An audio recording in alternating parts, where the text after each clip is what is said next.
മന്ദാരത്തിലേക്ക് എല്ലാവർക്കും സ്വാഗതം. ഇന്ന് ഞാൻ ഉണ്ടാക്കിയിരിക്കുന്നത് അയില വെച്ചിട്ടുള്ള ഒരു കറിയാണ്. പച്ച അയില കൊണ്ടുള്ള ഒരു സാധാരണ കറിയാണത്. എല്ലാവർക്കും ഒരുപോലെ ഇഷ്ടപ്പെടുന്ന ഒരു അയിലക്കറി.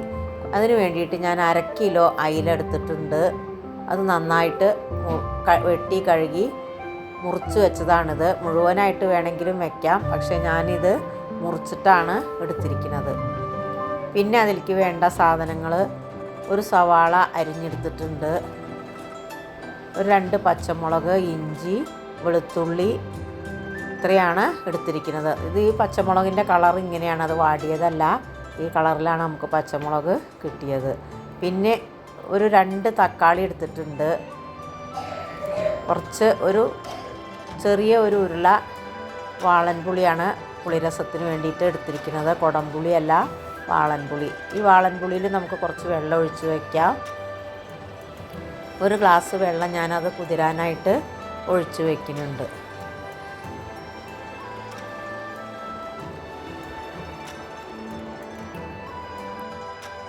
ഇനി നമുക്ക് അരപ്പിന് വേണ്ടിയിട്ടുള്ള സാധനങ്ങൾ എന്തൊക്കെയാണെന്ന് നോക്കാം. ഒരു 3 ടീസ്പൂൺ മല്ലിപ്പൊടി ചേർക്കുന്നുണ്ട്. ഒക്കെ പച്ചയ്ക്കാണ് നമ്മളിപ്പോൾ അരച്ചെടുക്കുന്നത്. പിന്നീട് നമ്മളിത് എണ്ണയിൽ വറുത്തിട്ടാണ് ഉപയോഗിക്കേണ്ടത്. അരച്ച ശേഷം 2 ടീസ്പൂൺ മുളക് പൊടി ചേർക്കാം. എരിവുള്ള മുളക് പൊടി അല്ലാതെ കാശ്മീരി മുളക് പൊടിയാണ്, അതുകൊണ്ട് 3 ടീസ്പൂൺ ചേർത്തു. എരിവുള്ളതാണെങ്കിൽ 2 ടീസ്പൂൺ ചേർത്താൽ മതി. 1 ടീസ്പൂൺ മഞ്ഞൾപ്പൊടി കൂടി ചേർത്തിട്ടുണ്ട്. ഇനി ഇതൊന്ന് അരച്ചെടുക്കാം. ഇനി നമുക്ക് കറി വയ്ക്കാനായിട്ട് ഒരു ചട്ടി അടുപ്പത്ത് വെച്ചു. വെളിച്ചെണ്ണയിലാണ് നമുക്കിത് ഉണ്ടാക്കിയെടുക്കേണ്ടത്. അതിനുവേണ്ടി വെളിച്ചെണ്ണ ഒഴിക്കുകയാണ്. 1 ടേബിൾ സ്പൂൺ വെളിച്ചെണ്ണ ഒഴിച്ചു. 1/4 ടീസ്പൂൺ ഉലുവ ചേർക്കാം. ഉലുവ നന്നായി പൊട്ടി വരട്ടെ. അതോടൊപ്പം ഞാൻ 2 വറ്റൽമുളകും പൊട്ടിച്ച് ചേർക്കുന്നുണ്ട്. ഇത് രണ്ടും ഒന്ന് മൂത്ത് കിട്ടിയതിൻ്റെ ശേഷമാണ് നമ്മൾ അരിഞ്ഞു വെച്ചിട്ടുള്ളതൊക്കെ ചേർത്ത് കൊടുക്കേണ്ടത്. ഇപ്പോൾ നന്നായിട്ട് മുളകും ഉലുവയും എല്ലാം മൂത്ത് കിട്ടിയിട്ടുണ്ട്. ഇനി നമുക്ക് വെളുത്തുള്ളിയും ഇഞ്ചിയും കൂടിയും ചേർത്ത് ഒന്ന് വാട്ടിയെടുക്കുക.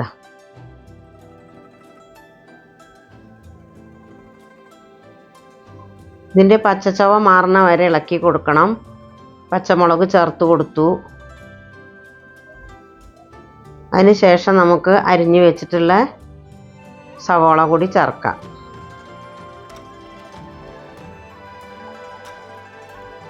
എല്ലാം ഒന്ന് വാടി കിട്ടണം. നന്നായിട്ട് ബ്രൗൺ കളർ ആവേണ്ട ആവശ്യമില്ല. ഒരു വിധമൊക്കെ ഒന്ന് വാടി കിട്ടിയാൽ മതിയാവും. പക്ഷെ മീഡിയം ഫ്ലെയിമിലിട്ടിട്ട് വാട്ടിയെടുത്താൽ മതി.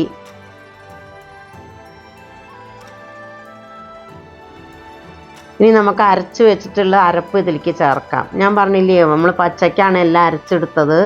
ഇനി ഈ എണ്ണയിൽ കിടന്നിട്ട് ഇത് നന്നായിട്ട് ഇളക്കി ഇതിൻ്റെ പച്ചച്ചവയൊക്കെ മാറി കിട്ടണ വരെ ഇളക്കി എണ്ണ തെളിഞ്ഞ് കിട്ടണം.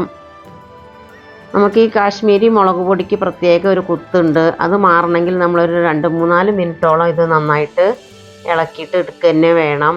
അതിൻ്റെ കൂടെ ഞാൻ കുറച്ച് വെള്ളം നമ്മൾ ആ അരപ്പിൻ്റെ കൂടെ ഒഴിച്ച് കൊടുക്കുന്നുണ്ട്. ഇപ്പോൾ ഇത് നന്നായിട്ട് ആ വെള്ളമൊക്കെ ഏകദേശം വറ്റി എണ്ണ നന്നായിട്ട് തെളിഞ്ഞു വന്നു. ഇനി നമുക്ക് അരിഞ്ഞു വെച്ചുള്ള തക്കാളി ചേർത്ത് കൊടുക്കുക. തക്കാളി ഒന്ന് കുറച്ച് വെന്തുടഞ്ഞ് കിട്ടണം, എന്നാലാണ് നമുക്കതൊരു ടേസ്റ്റി ആയിട്ട് വരുള്ളൂ. മസാലയിൽ ഈ തക്കാളിയും പച്ചമുളകും ഉള്ളിയും എല്ലാം കൂടി ഒന്ന് നന്നായി മിക്സായി വരണം. അതിന് വേണ്ടിയിട്ട് നമുക്കൊരു 2-3 മിനിറ്റ് ഒന്ന് അടച്ച് വെക്കണം. ഒരു 3 മിനിറ്റിന് ശേഷം ഞാനിപ്പോൾ ഇത് തുറന്നിട്ട് ഒന്ന് ഇളക്കി കൊടുക്കുകയാണ്. കണ്ടില്ലേ, ഈ തക്കാളിയൊക്കെ ഒന്ന് വെന്ത് കിട്ടിയിട്ടുണ്ട്. ഇനി നമുക്ക് പുളി വെള്ളത്തിലിട്ട് വെച്ചിട്ടുണ്ടല്ലോ, അത് പിഴിഞ്ഞ് ഇതിലേക്ക് ഒഴിക്കാം. നമ്മൾ ഈ സമയത്ത് നമുക്ക് എത്ര കറി വേണം അത്രയും നമ്മൾ വെള്ളം ഒഴിച്ചു കൊടുക്കണം.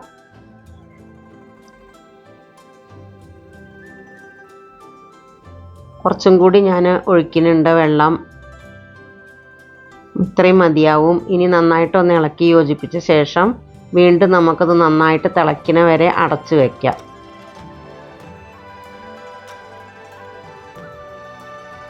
ഇനിയിപ്പോൾ തിളയ്ക്കാൻ വേണ്ടിയിട്ട് കുറച്ച് മീഡിയം ഫ്ലെയിം ആക്കി വെച്ചാലും കുഴപ്പമില്ല. പാകത്തിന് നമുക്ക് ഉപ്പ് ചേർക്കണം.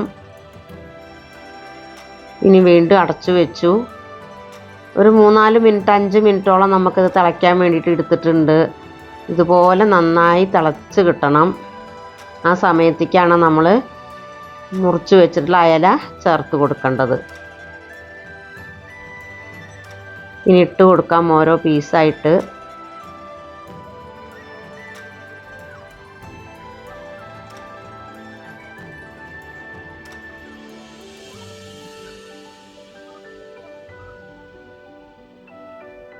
വീണ്ടും ഇത് ലോ ഫ്ലെയിമിലേക്ക് മാറ്റണം. കാരണം ഈ മീൻ കൂടുതൽ വെട്ടി തിളച്ച് കിടക്കരുത്.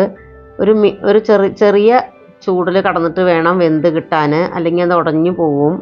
ഇതുപോലെ ഒന്ന് ഇളക്കി നമുക്ക് ആ നമ്മൾ ഈ ചാറിലേക്ക് ഇതൊന്ന് താഴ്ത്തി കൊടുത്ത ശേഷം അടച്ചു വയ്ക്കാം. ഒന്ന് തിരിച്ചിടാം. പതുക്കെ വേണം, അത് പൊടിഞ്ഞു പോവരുത്. ഇതുപോലെ നമുക്ക് ഓരോ പീസായിട്ട് തിരിച്ചിട്ട് കൊടുക്കാം. ചട്ടി ചുഴറ്റി കൊടുക്കുകയാണെങ്കിൽ നമുക്ക് ഇതുപോലെ 2 സൈഡും വെന്ത് കിട്ടില്ല. അതുകൊണ്ട് നമുക്ക് ഒരു സ്പൂൺ വെച്ചിട്ട് തന്നെ ഇത് ഓരോ പീസും മറിച്ച് കൊടുക്കണം. വീണ്ടും നമുക്കത് അടച്ചു വയ്ക്കാം. ചെറിയ രീതിയിലാണ് തിളയ്ക്കാനുള്ളൂ. ഞാൻ ലോ ഫ്ലെയിമിലാണ് വെച്ചിരിക്കുന്നത്. ആ സമയത്ത് നമുക്ക് ഒരു തണ്ട് കറിവേപ്പില ചേർത്ത് അടച്ചു കൊടുക്കുക. വീണ്ടും തുറന്ന് നോക്കുകയാണ്. ഇത് അടച്ച് വേവിക്കുമ്പോൾ നമുക്ക് ഈ മീൻ ഒരുപോലെ വെന്ത് കിട്ടും. അപ്പം നമ്മുടെ ചാറൊക്കെ കുറുകി കണ്ടോ പാകത്തിന് ആയി വന്നിട്ടുണ്ട്. ഇനി നമുക്കിത് കൂടുതൽ വേവാനൊന്നുമില്ല. ഒക്കെ നന്നായിട്ട് വെള്ളവും അതിൻ്റെ കഷ്ണമൊക്കെ പാടെ വെന്ത് നന്നായിട്ട് കുറുകിയ ചാറോട് കൂടിയിട്ട് നമുക്ക് കിട്ടിയിട്ടുണ്ട്. ഈ സമയത്ത് നമുക്കൊരു 1/4 ടീസ്പൂൺ ഉലുവാപ്പൊടിയും കൂടി ചേർത്ത് കൊടുക്കണം. പിന്നെ നമ്മൾ ഒരു തണ്ട് കറിവേപ്പിലയും ചേർക്കുന്നുണ്ട്. ഇതെല്ലാം ചേർത്ത് കഴിഞ്ഞ ശേഷം അവസാനം നമ്മൾ ഇതിലേക്ക് പച്ച വെളിച്ചെണ്ണ 1 ടേബിൾ സ്പൂൺ ചേർത്ത് കൊടുക്കുന്നുണ്ട്.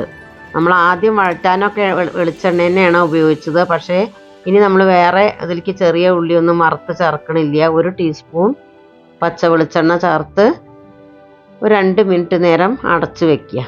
സ്റ്റൗ ഓഫ് ചെയ്ത് കൊടുക്കാം. ഇനി നമുക്കിത് സെർവ് ചെയ്യാവുന്നതാണ്. എൻ്റെ ഈ വീഡിയോ നിങ്ങൾക്ക് ഇഷ്ടപ്പെട്ടു എന്ന് വിചാരിച്ചാൽ ലൈക്ക് ചെയ്യാനും ഷെയർ ചെയ്യാനും സബ്സ്ക്രൈബ് ചെയ്യാനും ഒന്നും മറക്കരുത്. ഇതുപോലെ നമുക്ക് നല്ല കുത്തരി ചോറിലേക്ക് ഈ കറി നല്ല ടേസ്റ്റാണ്. എല്ലാവരും ഒന്ന് ട്രൈ ചെയ്ത് നോക്കണം. അയലയൊക്കെ നമുക്ക് സർവ്വസാധാരണമായിട്ട് നമുക്ക് കിട്ടുന്നതാണല്ലോ. അതുകൊണ്ട് എല്ലാവരും ഒന്ന് ഉണ്ടാക്കി നോക്കണം. ഇതുപോലൊരു ചെറിയ തോരനും ഉണ്ടെങ്കിൽ നമുക്ക് ഭക്ഷണം കഴിക്കാൻ നന്നായിട്ട് ടേസ്റ്റിയാണ്. എല്ലാവർക്കും എൻ്റെ വീഡിയോ ഇഷ്ടപ്പെട്ടു എന്ന് വിചാരിക്കുന്നു. ഇനി ഞാൻ മറ്റൊരു വീഡിയോ ആയിട്ട് വരാം.